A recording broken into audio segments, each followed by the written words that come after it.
Shohei Ohtani. He's supposed to be an ace pitcher who can throw 100 miles an hour, and also is supposed to be a player who can bat. That's Wow. insane. Like he can Yeah, hit. that's Yeah, just it's ridiculous. unprecedented. That's never happened before. Like a But player look that at this. can- Whoa! I was gonna say like, it's Speaking like of Scarlett. I was gonna say unprecedented. it's kind of like Scarlett, a player who can like win with cheese, destroy you in the first 5 minutes, but also can have the best creep spread in the game and also kill you in a late game scenario. Wow! Oh my god! Look at that sick transition, beautiful. Yeah, guys. So when this was going down, I was like euphoric, right? Because this is at first grave concern, okay? Because whenever we see Zug do stuff like this, thinking of you, Bly, thinking of you, Jake, they just miserably fail and die. But remember, guys, Scarlett is a very seasoned player. She has like insane macro, right? Insanely good decision making, and this, like, I mean, she said this after in her GSL interview, right? Like Jake had been helping her a lot with optimizing this kind of opening. But then on top of that, when you've sorted out the way you open with this kind of build, then behind it you have like the decision making and the macro to continuously like carry you on through, because 99% of the time, or like 9, okay, that's a little bit of an exaggeration, but maybe 7 out of 10 times you'll see Zug just die in the follow-up phase, because either they need to have a perfect transition, or they'll die to like light pressure. But Scarlett, I feel as if she'd really figured it out, and this is such an amazing way to just completely fuck up the tempo. Yeah. Love you, brother. I'm everywhere, baby. It's the step 1 of becoming God. Oh shit, that's true. Hey, LeMayo. But it just like completely fucks up the tempo and the sense of what I need to be doing as Protoss in this stage. Because SOS, remember, like he's the guy who's really used to being in control of the pace. Like he's the one who is controlling everything going on. I mean, we just saw it in the last game with Major, right? Yeah, exactly. But this is what he did when he won in IEM versus Hero in his PvP. Like in every single map there, he was the one to take control. And like going back to like many of these series, just overall, it's just definitely like in his style. He wants to be the one who is the aggressor. He wants to be the one who decides, what's going to be the next shift. But Scarlett says, you know what, screw you, and she takes the reins out of his hands. And she continuously does this throughout this series. And just the fact that she just wait, is this game 2? Oh, God, I don't remember exactly. I can't remember the order. Yeah, I think this was No, this is game 1. This is game 1. 1, right? Okay. Yeah, and the fact that she does this in game 1 is sets the pace. Yeah, it's like, it really sets the tone. This is like psychological warfare at its finest, because it just completely tells us like you are no longer the man in charge. Right. Scarlett, and she does this super well. It's so sick. The especially annoying part of this too is that this is a macro build. This is actually like an old school, like she went hatch first. Yeah. She just went 3 hatch, but the 3rd hatch just happened to be in your natural. Now I just want to see if she is able to get the evolution chamber down. It's one of those things that I haven't seen it successfully done in a long time. But you can't. Oh, like literally. Yes.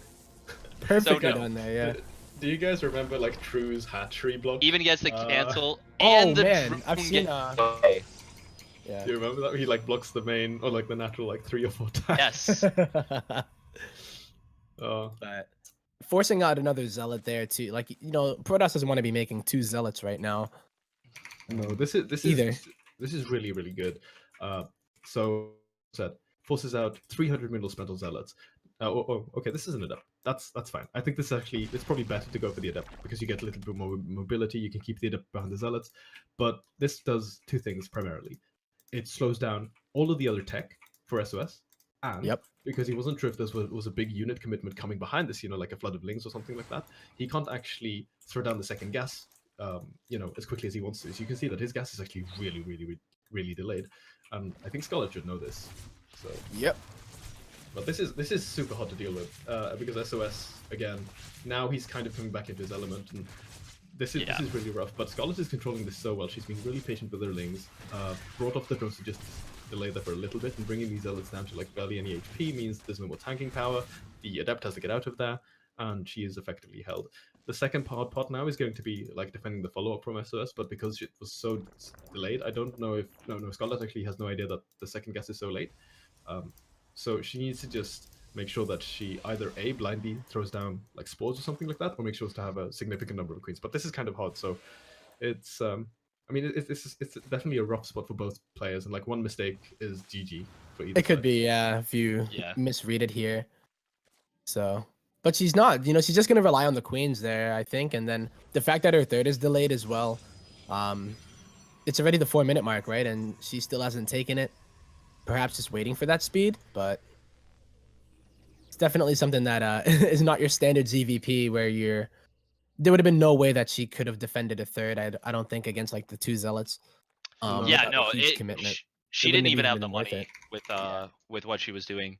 She actually got supply blocked, and so she double spore crawlered as well. Oh jeez, sorry, rip. She double spore crawlered and also built an extractor to get out 6 lings, which is what was able to defend that. Okay. Otherwise, she would have actually been about 5 or 10 seconds later on those units, and it would have been pretty bad. Stasis. Oh, the stasis ward. Ooh. I only got Okay. 3 drones actually. That's And she stops the inject, and he stops the inject. But secondary queen comes in. Yeah, okay. So I guess he's just gonna follow up with. I think this is just a big follow up on it. Yeah, no extra gas. Yeah, okay. So we're just gonna see. He's getting resonating. Yeah. This is gonna be the incoming adept flood. Like, have fun, boys. Like, one of the crucial things here out of Scarlett, though, that I like, I'm not sure if she actually wins this game, but getting the +1 melee upgrade is so smart because. Right. If there's one thing that happens a lot in PvZ is like generally you are always behind in upgrades as Zug. But this is such a good way to just give you like a little bit of extra leeway, right, to swing back into the mid game, like in case A, your Protoss opponent fucks up, or B, he's a little bit too passive, because then already like you'll have 1-1, and then you'll have like 2-1, or like +2 attack versus.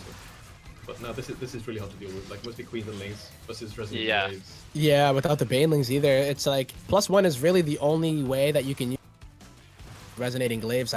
Because I mean, they just kill infinity lings if you don't have that upgrade, and they still do kind of poorly against them if there's too many adepts. But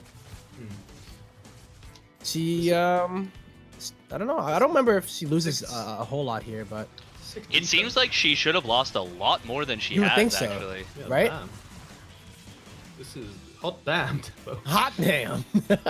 This is actually a sick hold from Scarlett. Yeah. And you guys can see like how much +1 is helping her. If she didn't have the +1, like even if it was halfway done, right, and she didn't get it at that time, like say she used the first 100 gas on the lair. Remember if it was the +1 or the lair, but the timing of it. Yeah. If that was these lings, she would have lost significantly. You lost. You can't. And even right at the outset of the... Oh man, this is actually so nice. Even right at the outset of the engagement, she killed the Oracle. Yeah, with the queens. And it tried to lay down a stasis trap. It did, but it only got 3 lings. Like, there was like 4 times during that whole attack that Scarlett could have just died.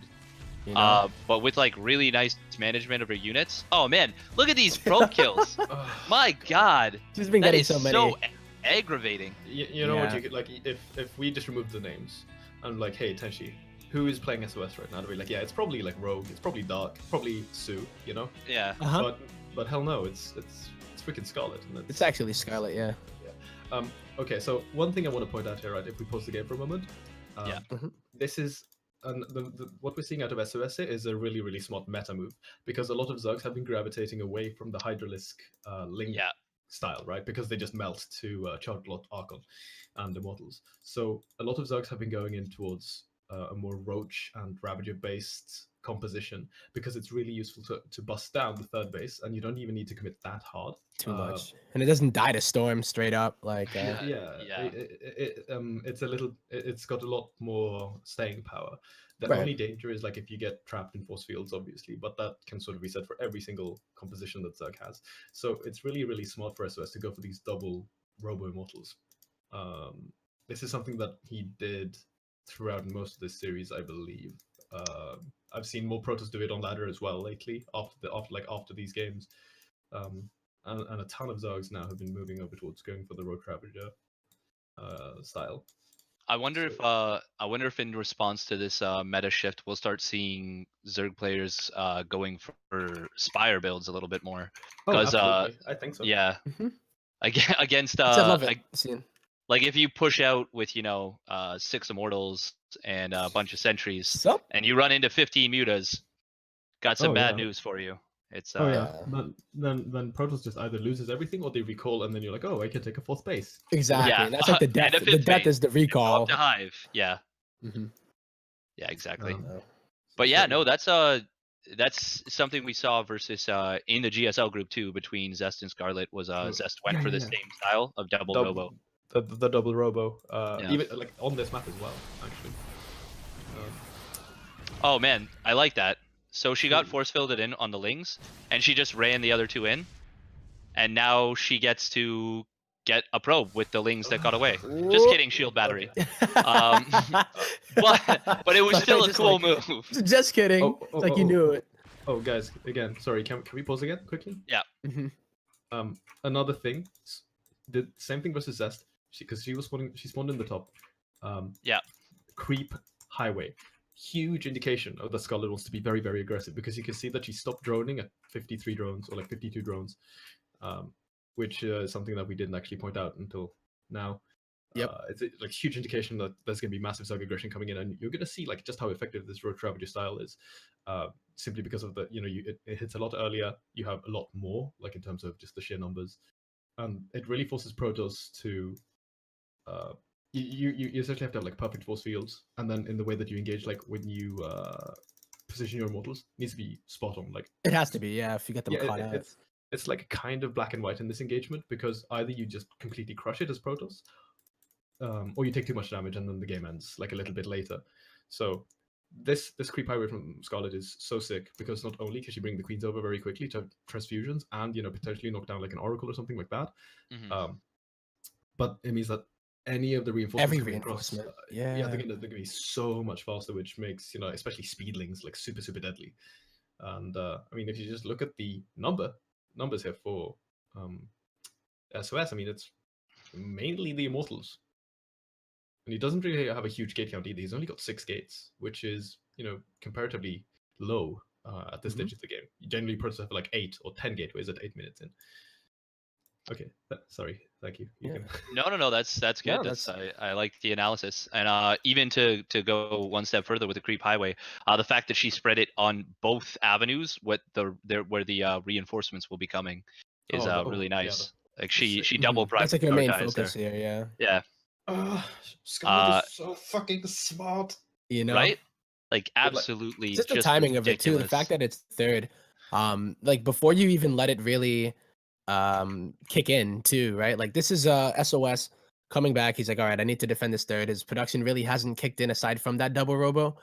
And then like you were saying, this being on that lower gate count, like this is when you're gonna start adding those gateways, but you're getting attacked at the same time.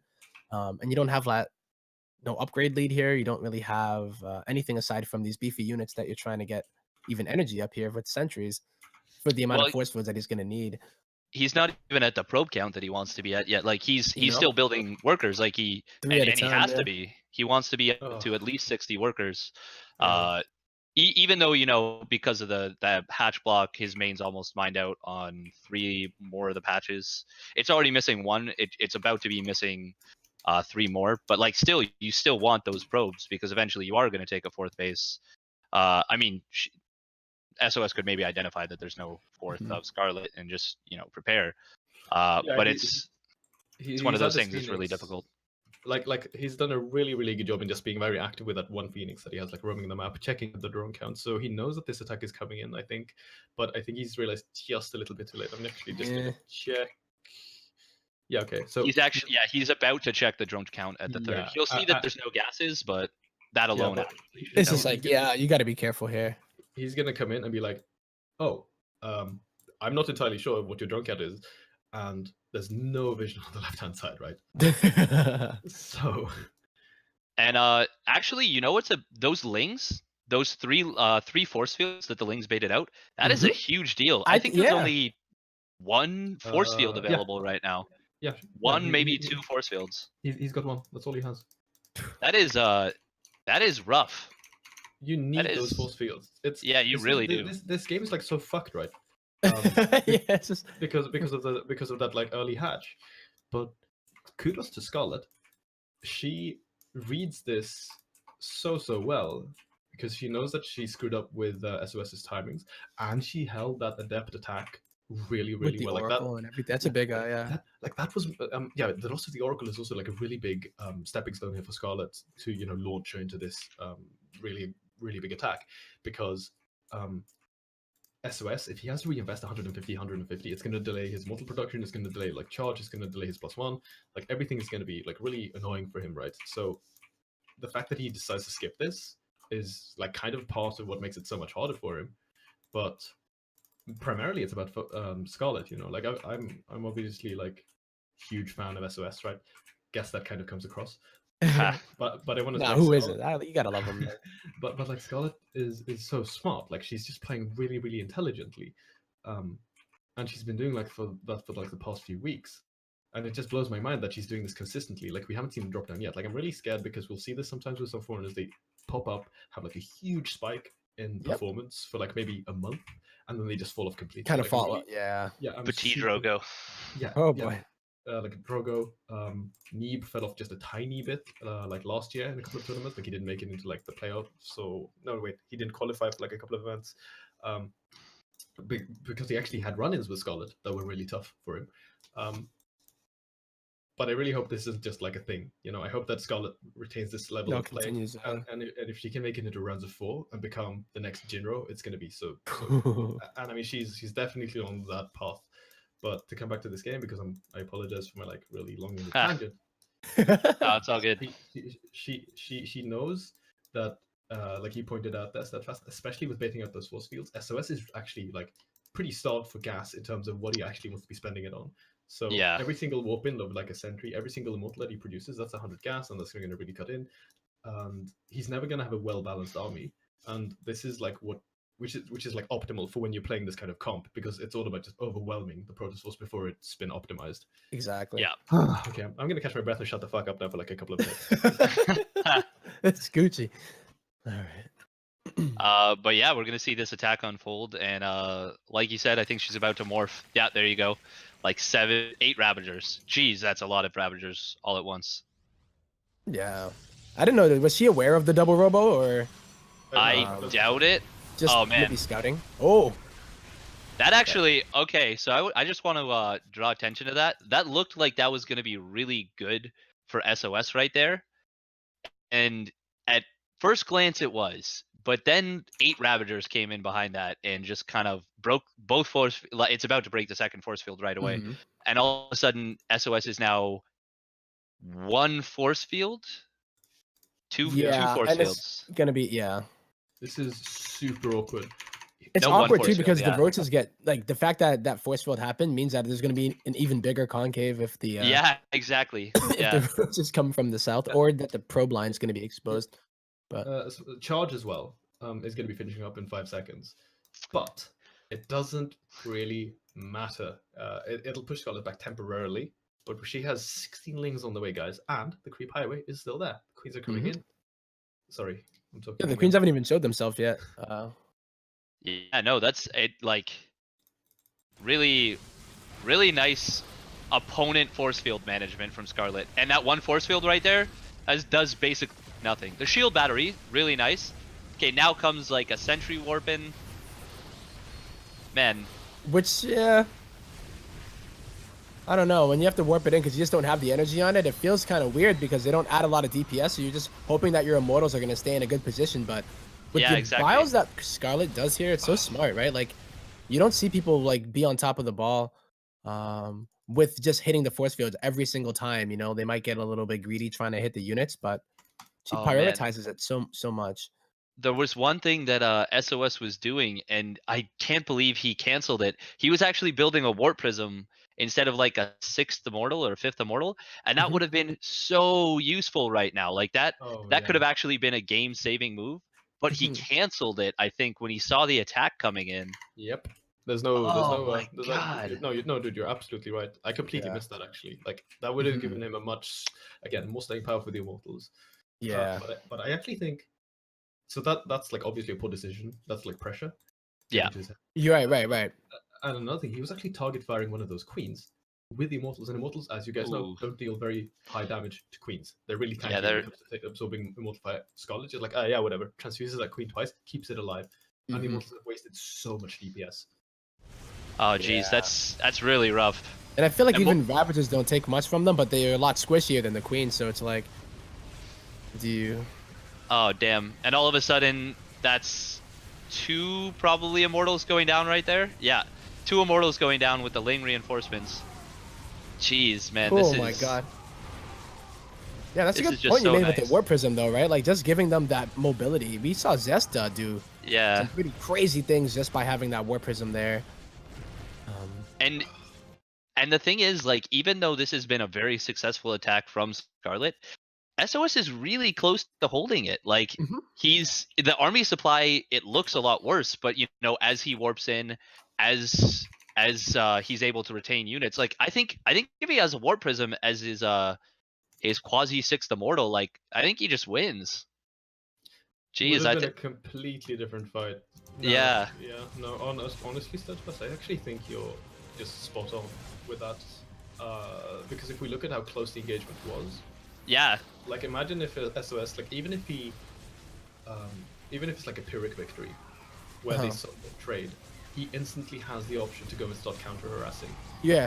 Probably would have kept more than just 2 immortals alive, because even if he holds this, he's lost 5 immortals, which, again, as you guys know, by principle, you reset the Protoss power unit count. That's all you need to that's like your goal as a Zerg player when you do it. But like, really, gotta definitely give a shout out to SOS's control right here. Like, it, even without, you know, making maybe the right decision there, he still does such a good job at holding this. And yeah, he loses a lot of workers. I think he's in a rough spot, but like, so many other Protoss players would have just straight up died. Yeah, you'd be dead here. But I mean, geez. Yeah. Still though, the fact that he held is like just ridiculously good. It's insane that Scarlett, like you'd think like most people doing that really have nothing else to fall back on. But the fact that after this battle, the Lurker Den is already on the way means that she had the idea, because of the fact that the Hydra Den must have been already done in order to put down the Lurker Den. So instead of just going for the all-in and trying to win straight up right there, she already had plans, because I mean the upgrades and the fact that she is going Lurkers after it and resetting those power units you were talking about. It's just impressive that she even did it. Another aspect to it, what distinguishes Scarlett from any other foreign Zerg right now, like even Serral, I would say, is the fact that she has the foresight to cut unit production at almost like the perfect timing. Because you saw there, like she made those 16 links and then bam, shot up to like another 20 drones. Because remember, she had 52 drones when she initiated the attack. Now she's at 79 drones. And with the 4th base, taking the 5th base, she can even afford to lose that hatchery to the top right, because at this stage. Because at this point, because she's mining off of this base. She knows that she killed a ton of workers off of SOS. She reset the immortal count, and like you pointed out, Tempo, she already has the Lurker Den down. That's insane. Oh my god, doesn't even lose the queen. Oh my god. Oh, that was. Oh wow. Yeah, I thought that queen was dead for sure. I like had already written it off as dead. That's actually crazy. Oh man. So good. Yeah, like who would have Lurkers at this point? Like, I always feel like when we watch, not like knocking on foreigners, but like a lot of foreigners will have that kind of one-track mind where that attack goes in, and then it's like, okay, that didn't work. Let's drone up now. Now let's put down the Hydra Den. Now let's get this second upgrade. But it seemed like it was so streamlined in addition to it. So. Oh man. Okay, so 2 things right here. So first of all, she noticed that, or well, she saw that the Zealot was clearing creeps, so she's like, okay, you must have an observer here. So she actually hunts for it, which is something no Zerg player in the world does ever. No, like I am so terrible about this, and so is every Zerg player in PvZ. We never look for observers. Never. Like they have to be there. Yeah, exactly. But she hunted that down, and then additionally, she knows that her opponent, you know, had a Warp Prism, and it got in, didn't quite kill the queen, but it could be a nuisance. Double Spore Crawler left side of the base, 5 Hydras at home. She knows she's in like a dominating position, just great decision making from a really, really good position. Yeah, it's actually mind blowing, like the current state that she's in. Yeah, it doesn't make it almost doesn't make sense. No, it's like the decision making is just so on point, and like the reads she gets are also so sick, right? Because again, pointing out the loss of that observer is actually quite important, because that means that if SOS, the lurkers uncontested now, and SOS, if he wants to get another observer, that cuts into his immortal production, but he needs to get that immortal count up and like high, because if he doesn't, then he's just going to die to everything. So he's like at an impasse here. Like he needs to make a decision, and if Scarlett attacks him when he doesn't have the observer, if the observer's late, then she can just siege up to third base. She has a 5th hatchery soon done, so everything is pretty much going her way. I mean, fuck, man, this is like so... for real. Like, what the hell? No, like this really, like it really annoys me, because I hate jumping on like hype trains. I'm generally quite cynical when someone like, oh my god, because like one prime example that I bring up sometimes when I talk about like foreign players. Do you guys remember when Show beat Life? Yeah. Oh yeah. At DreamHack, and everyone around me were like, "Oh my god, Show's gonna be new foreign home." But and I was like, "No, Show sucks. He's really inconsistent." He consistently sits at 1,000 minerals in game. Yeah, and like Life was jet lagged and super fucked up and everything. So like, this wasn't really a super impressive win, you know. Like, and it was when Widow Mines had just come into they had just come out, so no Zerg player in the world knew how to deal. They didn't even know how to deal with it. And then they just like absolutely destroying all the Zergs. And I want to feel this way about like every other foreigner. Like, so Neeb went to one. I was like, oh well, okay, he's actually really really good, because he beat some of the best PvPers in the world, like, and is running Casper Cup. Which at that point was, you know, beating some of those guys like Stats, Classic, Trap, Zest, shouldn't really have happened, but it did. So, you know, Neeb proved me wrong. Scarlett, she's definitely in that same position where I'm like, I'm kind of afraid that I'm gonna look like a fucking dumbass, you know, because I died with that. Well, you won't be alone in it, I would say. Yeah, everyone is on the Scarlett high train right now, and I think there's a good reason for that. Like, I was gonna say, like, the level she's going right now is really... Yeah, guys, like, if she keeps playing like this, I know who I'm going to be betting on in, like, every single tournament. She's going to be my new MVP, for sure. Man, damn. Like, and, oh, sorry. Okay, so to go back to your point about the Observer. Yeah, sorry, I had a point. So now, because that Observer got killed, SOS has to make an Oracle. That's 150 gas just to be a Detector. And so that means... +2 maybe is it going to start a little bit later. Maybe Storm starts a little bit later. It just like very small things that have like a pretty profound impact in a really close game. And that's what I want. It's not even the most like reliable detector, but it just shows it's the only thing he has right now. Exactly, right? Like, you're not gonna, you need the Immortals on the ground. Your Stargate is idle, and it's like, well, I mean, shoot, if I even try to chrono boost out an Observer here, it's watch this. It's not even going to be out in time. No, this is less army.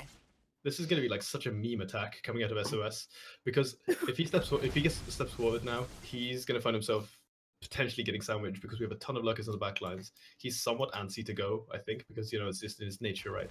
But have fun, SOS. Nah, go back. He's just trying to buy time, right? Like, he does not want to get that siege up. It's almost like when you're playing against Terran and you just make him siege up in the middle of the map and try to take it again. But look at this, like, Scarlett is so smart. She's not falling for it. Yeah, she's like pulling back her links and her hydras. She's pulling back all the support elements for these lurkers to make sure that she keeps that buffer alive. Like, no other Zerg really does this well now. Every single time a force field has gone down, she has thrown down a bile immediately on top of it. Every single time, yeah. Every single time in this whole game. Oh my god. And this is just... Target firing the Archons, target firing the Immortals onto the Lings, or the Lings onto the Immortals. I mean, just crushes. She just completely dominates SOS in this game. Yep. That was like that was such a cute move from SOS. He's like, oh, I'm the Zerg player now. I'm gonna flank you. But like, while that's happening, she just kills the right side of his army, and like, he's just dead. Yeah, like, he has the right idea, but just doesn't really have the numbers at that point, right? It's like... And the race. Like, he's playing the wrong race for it. Like... Yeah. like obviously against lurkers, flanks are good, but like yeah, like you say, he